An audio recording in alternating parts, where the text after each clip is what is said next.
In this part, we're going to start by looking how to pull apart two variables that are in a single column. So let me show you what I mean by that. I have a file called student attempts, and it's a CSV file. I'm going to read that in, and let's take a look at the data that we have here.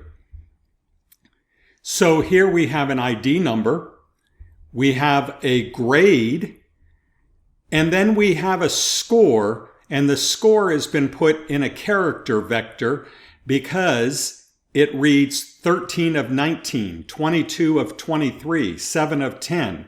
That is, how many correct out of how many attempts. We can use the separate function to pull these apart. So look what I'm doing here in lines 430 and 431. I'm taking the student data, I'm going to pipe it into a function called separate, I'm going to pick out the score variable, and then I'm going to put this into two variables, one called score, one called attempts, and I'm going to separate it with space OF space. Because if that is the separator, then what's left, for instance, in this first row, 13 will be the score, 19 will be the attempts. I'm going to store all this in new data. Let's look at new data. There we go. Very nice. Now at this point, we might want to change the characters to doubles, but we can do that easily enough, as you know. If the separator is a single non-alphanumeric character, we don't need to specify the separate argument. So for instance, if it was, instead of up here 13 of 19, if it had said 13/19, then you don't even need to use the separator argument. It's going to assume by default that it's looking for a single non-alphanumeric character as a separator. Okay, I already pointed out that since the values in the original variable are characters, that the separate function, look down here, it left them as characters. Okay, so we can change those at this time, but alternatively, we could have changed them when we did the separation by including another argument in our function, convert equals true. That is, after you do the separation, try to make a guess at what kind of data it is and parse it into that data. So here we go. I'm going to use the convert equals true, and now notice that it made them integers because they looked like integer data, and that will work just fine. You can also use integers to indicate the number of characters to separate. Positive values are for the left side of the string, and negative for the right side of the string. Now that's not the best option here. Look at what we have.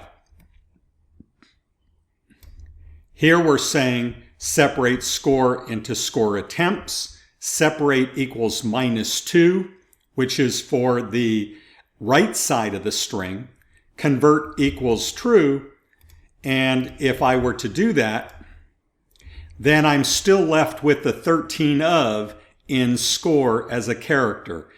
We could go ahead and separate that as well and eventually get to 13, but as you saw, there was an easier way to do it in one step.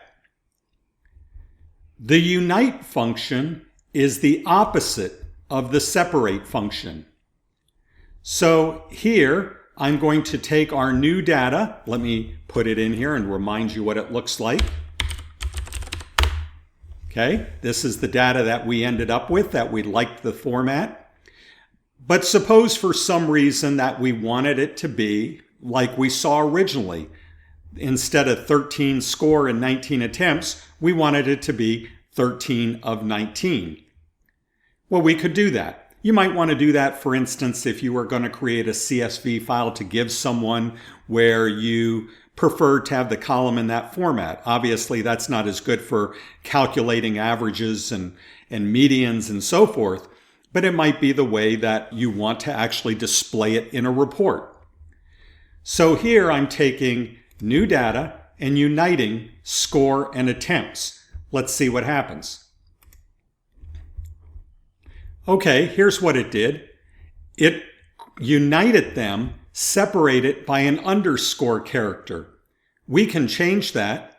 Here I'm going to separate with, you guessed it, space of space. Here it is. And that's what we had begun with.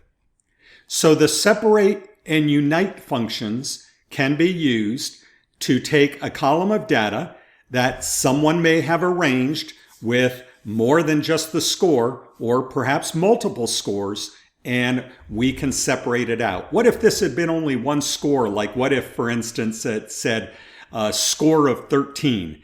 You could still separate out that 13 and then just delete the score of column. That would work just fine. All right, so that's the separate and unite function. Separate will pull separate variables that are in a single column. Separation is automatic if you have a single non-alphanumeric character, but you can specify it manually with the sep based on the characters or the position. Unite will unite values from multiple columns into a single column. In the next part, we will talk about how to deal with missing data, which, as you might suspect, is a very important topic when dealing with data in any statistical program, including R.